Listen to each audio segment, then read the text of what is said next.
नमस्कार दोस्तों, आप देख रहे हैं निगाह न्यूज। अगर आप चैनल पे नए हैं तो चैनल को सब्सक्राइब जरूर कर लें। आपको ऐसा नहीं लगता कि आज जो शराबबंदी हुआ है, इस शराबबंदी होने के आड़ में आज के जो नए युवा पीढ़ी है वो बहुत ज्यादा ग्रसित हो रहे हैं डाइलोटर से, सुलेशन के चक्कर में और भी कारण से। तो क्या इस पर शराब असर नहीं कर रहा है? बिल्कुल कर रहा है, बिल्कुल कर रहा है। आप क्या मानती हैं? आप अभी देखे ना, आप लोग तो प्रेस वाले हैं, आप लोग से तो कोई बात छुपी नहीं रहती है। बीपीएससी का एक छात्र दारू सप्लाई करते पकड़ा गया, बेचते हुए पकड़ा गया। तो दारू के आड़ में हमारे मुख्यमंत्री जी शराबबंदी किए हुए हैं और हमारे युवा भटक रहे हैं। कोई गांजा पी रहा है, कोई स्मैक पी रहा है। मतलब दारू जितना ज्यादा आज की युवा पीढ़ी को नुकसान नहीं कर रहा था, उतना ज्यादा नुकसान आज दारू बंद होने से उनके ऊपर हो रहा है प्रभाव। जो डाइलोटर पी रहा है जी। और स्मैक ले रहा है, इस पे आप क्या कहना चाहते हैं? ये स्मैक और डाइलोटर ये सब पंजाब और हरियाणा में बहुत ज्यादा था। ये सब का नशा उधर ज्यादा था, लेकिन दारूबंदी के कारण आज हमारे युवा भटक रहे हैं, दारू बेच रहे हैं, नशा कर रहे हैं और दूसरे नशा के तरफ भाग रहे हैं। बिल्कुल जी। तो ये कहाँ तक जाए? इसके लिए क्या रोकथाम होना चाहिए, क्या सुधार होना चाहिए? इसके लिए रोकथाम यही होना चाहिए कि नीतीश जी से हम यही बोलेंगे कि दारूबंदी अगर शराबबंदी अगर किए हैं तो उसकी व्यवस्था अच्छी से होने चाहिए।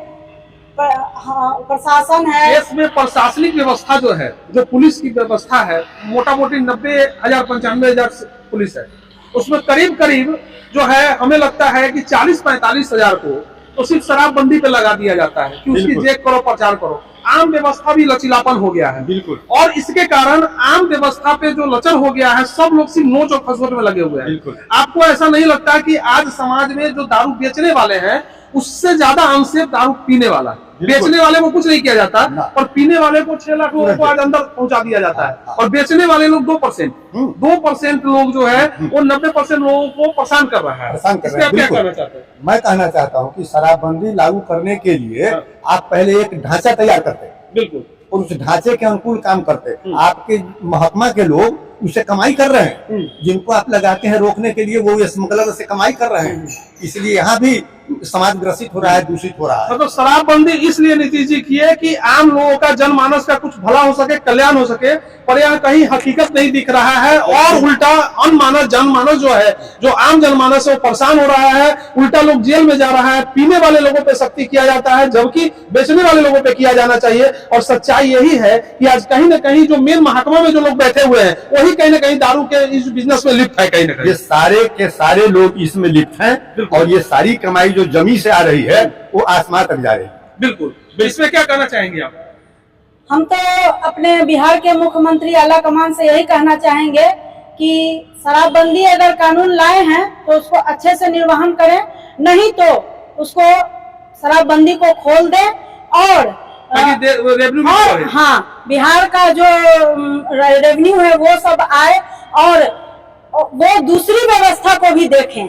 आज बिहार में शराबबंदी होने से हमारा पड़ोसी राज्य, चाहे वो बगल में देश है नेपाल, वो विकसित हो रहा है। हमारा झारखंड विकसित हो रहा है। यूपी लोग चला जाता है। आज एक कदम इधर हो जाइए कुशीनगर, यहाँ पर दारू बिक रहा है। एक कदम इधर आ जाइए बिहार, दारू बंदी है। यहाँ के लोग वहां जाकर के पी रहे हैं। पैसा किसका जा रहा है? यूपी गवर्नमेंट को जा रहा है। तो ये कहाँ तक जाएगा?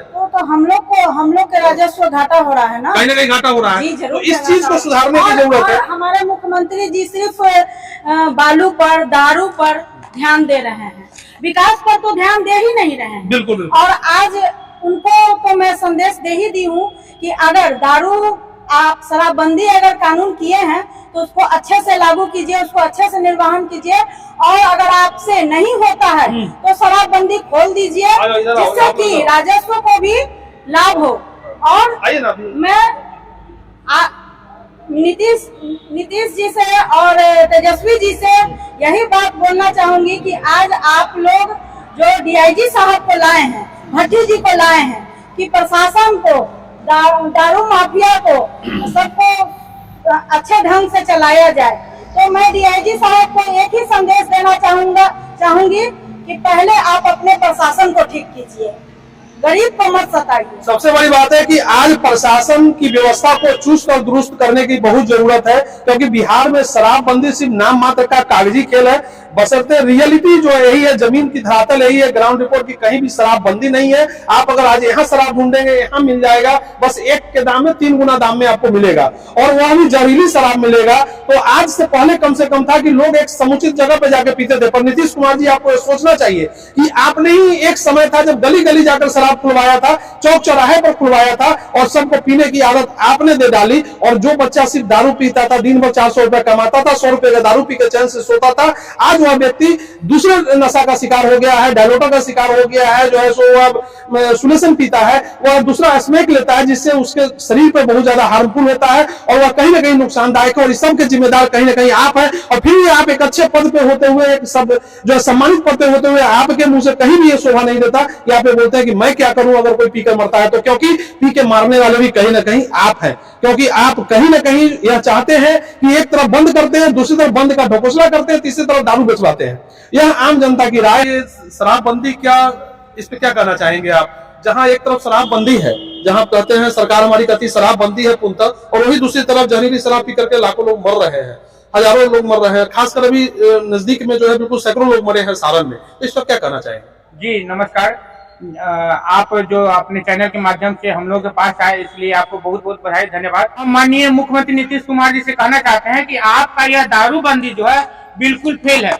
जब गांव का एक बच्चा भी कहता है कि हर जगह दारू मिलता है, होम डिलीवरी मिलता है, तो आपका ये जो दारूबंदी बिल्कुल फेल है। और मरने वालों को कहते हैं कि दारू पीने वाला मरेगा, तो मरेगा तो उसके जिम्मेवार आप हैं। अगर बंदी की है उसके लिए कोई बड़ी बात नहीं है, बहुत अच्छी बात है कि आपने दारू को बंदी किया, लेकिन यह दारू बंदी बिल्कुल सफल नहीं है। आप गांव कस्बे में जाकर के, टोले मोहल्ले में जाकर के आप सर्वे कराइए, और रिपोर्टिंग के माध्यम से, और जो भी फेसबुक मीडिया, जो भी सोशल न्यूज चैनल चल रहा है, उसके माध्यम से आपको पता चल ही रहा होगा। जब दारू मिल ही नहीं रहा है, दारू दिख नहीं रहा है, एक भूत को लोग कोई नहीं दिखता है, लेकिन भूत सबको पकड़ लेता है। उसी प्रकार यह दारू कहीं दिखता नहीं है, कहीं बिकता नहीं है, लेकिन दारू से आज 200 से ऊपर लोग सारण में मरे हैं, और आपका कहना है दारू पिएगा तो मरेगा। दारू आता कहां से है बिहार में? तो क्या आपको नहीं लगता है कि दारू जो बंदी है, वो बंदी के नाम पर सिर्फ ढकोसला, अगर दारू वाकई बंद है तो फिर मरा कैसे? नहीं, दारू बंदी के नाम पर ढकोसला है। इससे अच्छा था जिस समय दारू चालू था, उस समय बिहार को 10,000 करोड़ सालाना बेनिफिट होता था, मुनाफा होता था। आज शिक्षा व्यवस्था चौपट हो गया है, आज ये कार्य प्रणाली जो भी है चौपट है। आज आप मुख्यमंत्री हैं, फिर बदल करके इस पार्टी से उस पार्टी में आप मुख्यमंत्री तो बन जाते हैं, लेकिन आप देखिए यहाँ के राजस्व विभाग क्या हो गया है। और आप दारूबंदी के नाम पर अगर कोई आयोग आया है, और आयोग को आप कहते हैं कि बिहार में आ गए, बिहार में इसलिए आयोग आए हैं और सक्रिय है क्योंकि आपने बिहार में दारू बंद कराया है, और दूसरे कंट्री में और दूसरे राज्य में दारूबंदी नहीं है, फिर भी उतनी मौत नहीं होती है।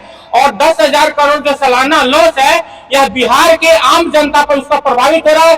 शिक्षा व्यवस्था बिल्कुल ध्वस्त है, और आपके सरकार में बच्चे स्लेट नहीं ले जाते हैं, प्लेट लेके स्कूल में जाते हैं। स्लेट घर में होता है, प्लेट स्कूल में हो रहा है। खाना खाने वाला का स्कूल रह गया, मतलब सीधा बात है। और शिक्षा तो खत्म ही है, संस्कार तो बिल्कुल खत्म ही हो गया। शिक्षा की बात की तो दूर करें। चलिए मैं और लोगों से बात करने का प्रयास करता हूँ। आचार्य चंद्रकिशोर प्रासर जी से मैं बात करना चाहूंगा कि आप एक बात बताएं, आज जो शिक्षा व्यवस्था है और जो शराब नीति है, मैं दोनों पे चर्चा करूंगा। शराब नीति के बारे में आपका क्या कहना है? अगर नियत अच्छी होती तो बिहार का प्रधान जो है, बिहार का मुख्यमंत्री ये नहीं कहता कि शराब पियोगे तो मरोगे ही, हम कुछ नहीं कर सकते हैं। क्योंकि नीति का अर्थ होता है नीति को लागू करना सर्वांगीण रूप में। आज जितने भी दियारा क्षेत्र हैं वहां आप जाइए तो 100-100 एकड़ में टैंकर्स जमीन के अंदर बने हुए हैं, जो उद्वेदित भी हो रहा है इस छपड़ा कांड के बाद। और वहां पे शराब बनाया जा रहा है, जहरीली शराब, जिसकी घटना अभी छपड़ा में हुई कि वो 100 से ज्यादा लोग मारे गए। तो इनकी नीयत अच्छी नहीं है, इसलिए ये इनकी नीति फ्लॉप रही है। तो एक तरफ जहां शराब बंदी है, वहां फिर मर कैसे लोग रहे हैं? आखिर कहां से आ रहा है शराब? मैंने कहा ना कि दियारा क्षेत्र में लोकल शराब बनता है, जहरीली शराब, और जो अंग्रेजी शराब है वो बॉर्डर को पार करके आता है। और ये सारे लोग जानते हैं कि जो IAS IPS पदाधिकारी हैं, वहां से लेकर और नीचे के कर्मचारी तक सभी भ्रष्ट हैं। चौकियां जो है वो पार करवा देती है पैसे लेकर के, और सभी लोग भ्रष्ट हैं, चौकियां पार करवा देती है, इसलिए दारू आती है और गंदे दारू पीने से, जहरीली दारू पीने से लोगों की मौत होती है। ये आपका मेन कहना है। आइए, मैं एक भाजपा नेत्री है हमारे गायघाट से लड़ी है चुनाव भी, रानी जी। तो मैं रानी जी का भी, आपका भी स्वागत है निगाह न्यूज में। आप बताइए कि आपका क्या कहना है इस शराबबंदी के ऊपर। सबसे पहले तो मैं आपके चैनल को बहुत बहुत धन्यवाद देती हूँ। और शराबबंदी पर मैं यही बोलना चाहूंगी कि शराब बंद कहाँ है, शराब बंद कहाँ है। अगर शराब बंद रहता तो आज तो छपरा में इतना हत्याएं नहीं होती। छपरा में ही क्या, बहुत सारा ऐसा जगह है बिहार में जहाँ पर हत्याएं हो रही हैं। और नीतीश जी बोलते हैं कि पियोगे तो मरोंदी आपकी जब है। शराबबंदी है तो फिर पियोगे कैसे? नहीं, हम ये बोल रहे हैं कि शराबबंदी का कानून आप अच्छा बनाए, लेकिन आपका जो प्रशासन, पुलिस प्रशासन है, वो आपका जो ये व्यवस्था है, आप बिहार के मुख्यमंत्री हैं, आप जनता के एक रक्षक हैं। बिहार इतनी तो संवेदना होनी चाहिए कि बिहार के रक्षक हैं। नहीं, आप शराबबंदी लागू तो कर दिए, लेकिन आपका व्यवस्था ही नहीं अच्छा है। आपका एक बुजुर्ग भी है, और क्या नाम है आपका? मैं निगाहें न्यूज की ओर से शुभ नारायण शुभंकर, एक साहित्यकार, एक अदना साहित्यकार, मुख्यमंत्री जी से ये पूछना चाहता हूँ कि जिस तरह आपने मुख्यमंत्री की कुर्सी के लिए इजी रीच बना लिया, क्या उसी तरह शराबबंदी को भी इजी रीच बना दिया? हर घर तक पहुंच जाए शराब। पहले इतनी जल्दी शराब नहीं पहुंचती थी, लेकिन अब हर घर। क्यों नीतीश कुमार नहीं तो एक तरफ पहले घर घर जो है शराब बेचवाया, चौक चौराहे पर बिल्कुल आया, फिर इसको बंद किया। ये तो अंग्रेज वाले ही रहते होंगे कि पहले चाय पिलाने का आदत डालो, फिर घर घर में चाय। घर घर इजी रीच हो गई ना शराब की। तो ही हो गई। दोस्तों, आज शराबबंदी के ऊपर कर रहे थे चर्चा आम लोगों से। आम लोगों की ये राय थी। आप क्या राय रखते हैं शराबबंदी के ऊपर? आप कमेंट करके जरूर बताएं। तब तक के लिए जय हिंद, जय भारत।